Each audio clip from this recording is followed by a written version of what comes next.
ડોક્ટરની બેદરકારીને કારણે મહિલાનું થયું મોત. પરિવારજનોએ હોસ્પિટલ પર કર્યા આક્ષેપ. ભાવનગરના ચિત્રા ખાતે આવેલ સીએમસી ખાતે મનીષાબેન ગોહિલ નામના મહિલાને ડિલિવરીનો દુખાવો થતાં ડિલિવરી માટે લઈ ગયેલા હોય, જ્યાં મહિલાને સિઝેરિયન દ્વારા ડિલિવરી કરવામાં આવતા મહિલાની હાલત ખૂબ જ નાજુક થઈ હતી.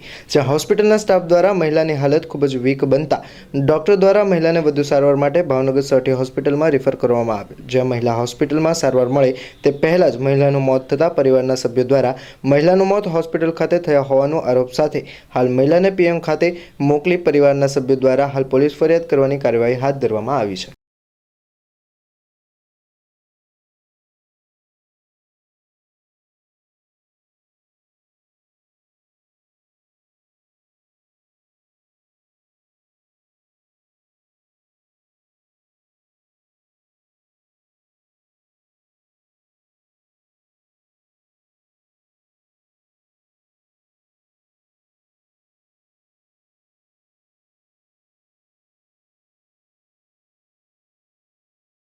તમારું નામ? મારું નામ રોહિત મહેશભાઈ લવજી. મહેશભાઈ, કઈ જગ્યા રહ્યો અને શું બનાવ થયો ભાઈ? અને ચિત્રા જીએડીસીમાં રહું છું. ત્યાં સીએમસી હોસ્પિટલ છે. ત્યાં જ મારા ઘરનાને સવારમાં દાખલ કર્યા. સિઝેરિયન હતું.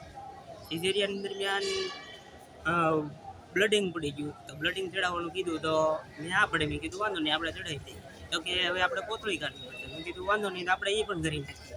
પણ ડૉક્ટરને એમ લાગ્યું કે હવે આપણા હાથમાં કેસ નથી. તો પછી કેસ નથી કે નિંજન ખલાસ થઈ ગયો એવું એમને કંઈ કીધું નહીં એમને.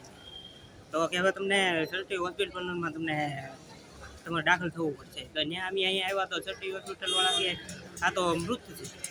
એટલે મારો આક્ષેપ એ જ છે કે ત્યાં એ હોસ્પિટલ સીએમસીમાં જ તે ખલાસ થઈ ગયો.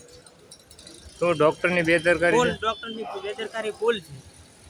મારે છોકરા 5 વર્ષ થઈ ગયા. આ વિશે પોલીસ ફરિયાદ કરી ભાઈ? હા કરી. અત્યારે હા ફરિયાદ? કરી. કાળુભાઈ જાંબુચા, સંયુક્ત નૈતિક માનવ અધિકાર રાષ્ટ્રીય મહામંત્રી. આજે સવારે 5:45 જેવો ટાઈમ હતો અને મનીષાબેન ગોહેલને સીએચસી સેન્ટર દાખલ કરવામાં આવ્યા હતા ડિલિવરી માટે. તો ડિલિવરી થઈ ગઈ અને ડૉક્ટરની કાંઈ બેદરકારી રહી ગઈ તો ત્યાંને ત્યાં બ્લડ જવા મળ્યું અને તેમનું ડેથ થઈ ગયું છે. તો એને ડૉક્ટરે ના પાડી પીએમ નથી કરાવવું. ત્યાં બહુ પ્રેશર કર્યું, પણ છતાં આગેવાનો અને બધાના સહકારથી આજે અહીંયા પીએમ સેન્ટરે આવી ગયા છે અને પીએમની કામગીરી ચાલુ છે. અને આવા જે કોઈ ડૉક્ટરો હોય કે જે કામગીરી નબળી કરતા હોય એ લોકોને કડકમાં કડક કાર્યવાહી થાય અને બીજા સાથે ન બને એની માટે આજે અમે આની પાછળ કડકમાં કડક કાર્યવાહી થાય એવી અમારી માંગણી છે.